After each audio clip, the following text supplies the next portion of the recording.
lanjut ke pertanyaan selanjutnya. Bagaimana perbedaan tersebut dapat memicu terjadinya konflik antara kelompok Aswaja dan Salafi di Indonesia? Ya, memang di Indonesia karena perbedaan dua kelompok ini termasuk perbedaan yang sangat kuat, Ya. karena ini perbedaan antara pengakuan, mengaku diri sendiri sebagai orang yang paling Islam, sementara kelompok yang lain bukan Islam atau tidak Islam murni.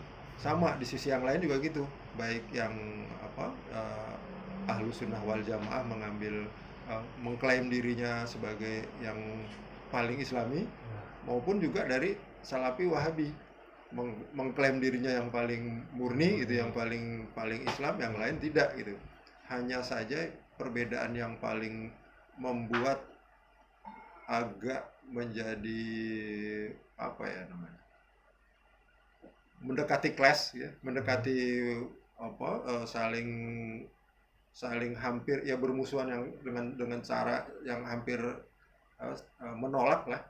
Menolak itu karena memang ada kalau di Ahlus Sunnah wal Jamaah lebih kepada dia toleransi dengan kultur, toleransi dengan masyarakat, toleransi juga dengan bahkan dengan yang agama lain, sangat toleransi ya, sangat toleransi, walaupun juga dengan yang mungkin mazhabnya berbeda.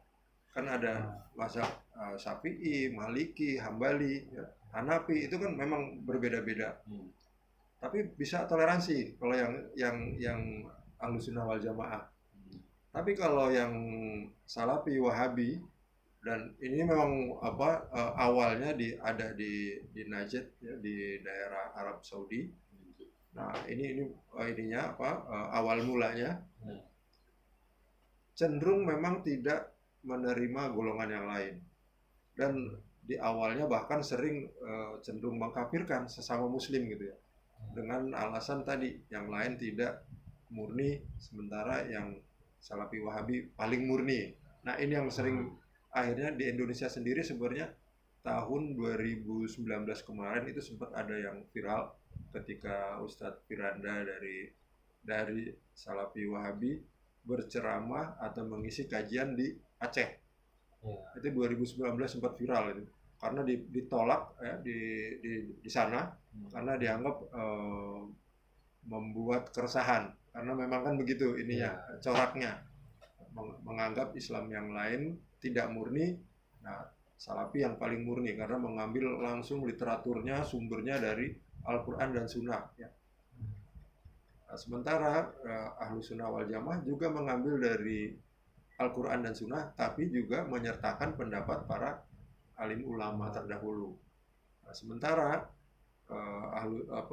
Salafi Wahabi mengambil dari Al-Quran dan Sunnah, tapi membatasi dengan beberapa ulama yang menurut dia recommended gitu. Nah, ini yang jadi perpecahan. Sebenarnya kalau di pusatnya sendiri atau di awal berdirinya Salafi di gerakan Salafi di Saudi, itu sampai terjadi pembunuhan. Jadi orang yang tidak sepaham dengan gerakan Salafi itu mereka habisi. Nah, walaupun ini mungkin tidak banyak diketahui gitu, tidak banyak dikenal, tidak banyak dipahami di sini. Alhamdulillah di Indonesia termasuk yang toleran dengan yang intoleran itu banyakan yang toleran, jadi lebih kondusif. Mungkin yang selanjutnya itu faktor apa yang paling dominan yang menyebabkan konflik antara kedua kelompok tersebut terjadi? Yang paling besar sebenarnya perbedaan fikih. Perbedaan fikih seperti tata cara sholat yang sudah baku di kalangan Ahlus Sunnah wal Jamaah, dikritisi dengan dianggap atau istilah mereka itu dengan menolak dan bahkan mengkategorikan orang yang melakukan itu sebagai ya mendekati kafir, bahkan ada yang lebih rendah dari orang kafir gitu, karena dianggap ya tidak sesuai sumber gitu. sebenarnya ini yang paling mencolok sih, perbedaan fikih. Perbedaan fikih. Mungkin di kalangan Ahlussunnah wal Jamaah perbedaan fikih itu adalah hal yang cabang, gitu, yang Ya. kayak ya berbagai macam gerakan sholat, berbagai macam doa, berbagai macam ya, yang sifatnya praktek ibadah gitu ya. Nah, sementara di Salafi Wahabi menganggapnya ini termasuk akidah.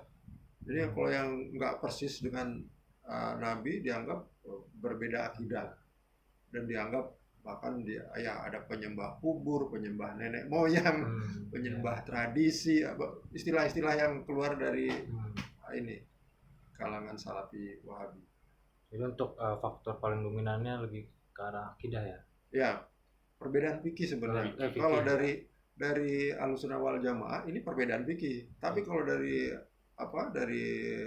Salafi Wahabi menganggapnya perbedaan fikih ini perbedaan akidah.